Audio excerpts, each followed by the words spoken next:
Señora. Sí.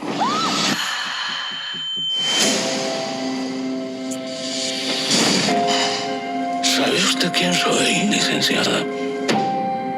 Manitas del Monte es un cártel en el mercado de las nuevas drogas. ¿Y qué le puedo ayudar, señor del Monte? Quiero ser una mujer.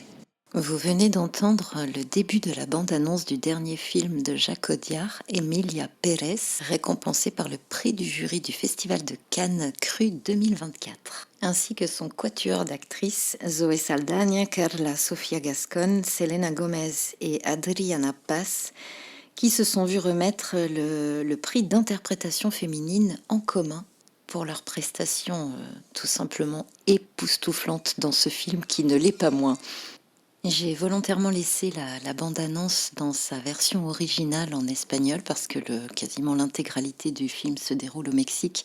C'est un film à voir absolument en version originale. Ce dialogue est au cœur du film puisqu'on a là un narcotrafiquant qui souhaite changer de vie et de sexe pour devenir une femme et qui dans ce but s'octroie l'assistance d'une avocate qui travaille déjà elle-même au service de la pègre locale, et cette association va les mener bien au-delà de ce qu'elles auraient pu imaginer.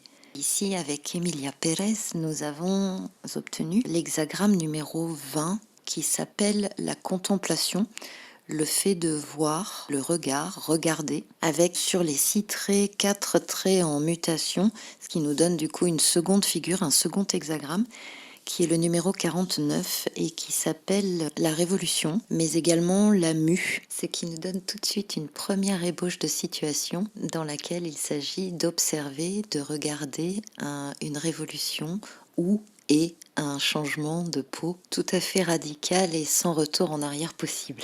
Il s'agit là évidemment du premier niveau de lecture et on va aller regarder en profondeur ce que les hexagrammes recèlent comme signification, sachant que on a toujours différentes appréhensions possibles d'une figure. Et on va du coup se pencher directement sur le premier hexagramme, le numéro 20, la contemplation, la vue, qui est composé de 4 traits yin, c'est-à-dire des traits brisés, 2 traits brisés, surmontés tout en haut de 2 traits pleins, 2 traits yang. Et cette figure nous montre déjà visuellement une représentation d'une tour. Et dans l'ancienne Chine, les tours servaient à la fois pour observer de loin, mais également avaient pour fonction d'être vues de loin. Donc on a déjà cette double notion de regard du fait d'être à la fois le contemplateur et le fait d'être contemplé. Et ça nous amène directement dans le cœur du film, puisqu'il va nous mettre lui-même dans la position d'être les observateurs de cette transformation, de cette révolution, de ce changement de peau.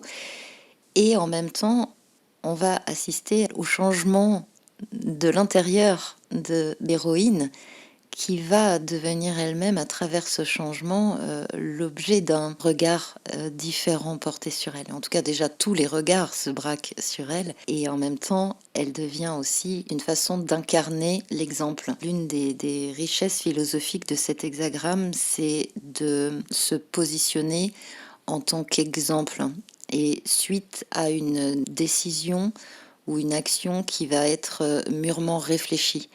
Il y a donc eu nécessairement, avant l'étape et avant le changement, un long processus de maturation et de réflexion pour pouvoir amener un changement qui, en l'occurrence, là, va être ce changement de peau et cette révolution. Et ce qui est très intéressant, c'est que dans les changements, dans les mutations qu'on peut observer dans l'hexagramme, au niveau de leur position, nous avons le premier trait qui mute, ainsi que celui qui est tout en haut, et puis les 2 traits du milieu qui sont au cœur de l'hexagramme. Et au niveau de leur positionnement, ça nous indique que le changement va toucher à la fois l'entrée dans la situation par le premier trait, puisque l'énergie monte, l'hexagramme se construit verticalement, et donc il y a quelque chose à œuvrer au niveau de l'entrée en situation, puis au niveau de la sortie de la situation. Et ensuite, les 2 traits du milieu représentent l'individu, l'humain, dans l'hexagramme.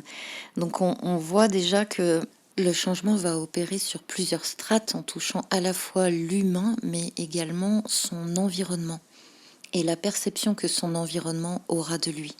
Et c'est à mon sens un des grands intérêts de ce film, c'est qu'il n'est pas là pour nous montrer simplement la transformation d'un être en un autre, en l'occurrence ici d'un homme qui devient une femme, mais il va vraiment pointer sur les répercussions de ce processus.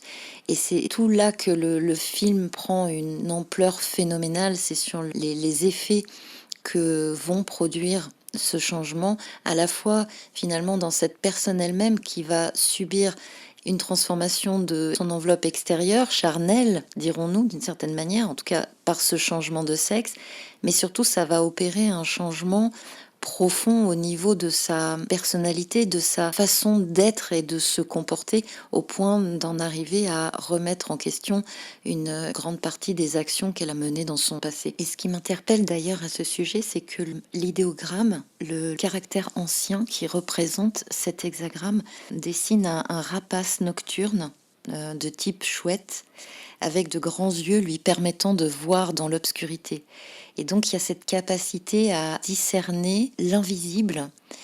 Et c'est d'autant plus frappant que personnellement, au cours du film, j'ai été très sensible au nombre de plans qu'il y a eu sur le regard d'Emilia Pérez et sur le fait de m'être dit que finalement, dans sa transformation, la chose qui ne change pas et qui finalement permettrait de l'identifier, c'est son regard. Voilà le point de départ, une situation de changement de perception des choses et de niveau de conscience, une élévation de son point de vue, un regard qui fait passer du formel au réel par cette transformation intérieure, et une forme d'élévation aussi, en quittant un mode de fonctionnement habituel pour élever sa perception des êtres et des situations. Donc c'est une prise de conscience qui va permettre de modifier les bases de ces actions. Et ce qui est intéressant, c'est que si on va du coup creuser un petit peu plus loin encore, en allant regarder le premier trait qui mute, qui correspond à l'entrée dans la situation, c'est un conseil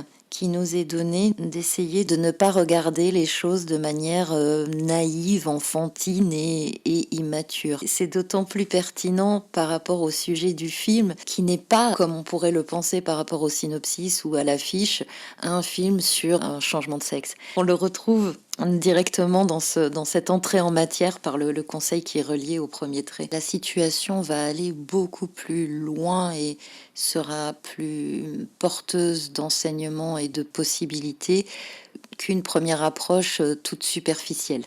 Il y aurait encore beaucoup à dire, mais je vais m'arrêter là en vous disant à bientôt pour de nouveaux épisodes.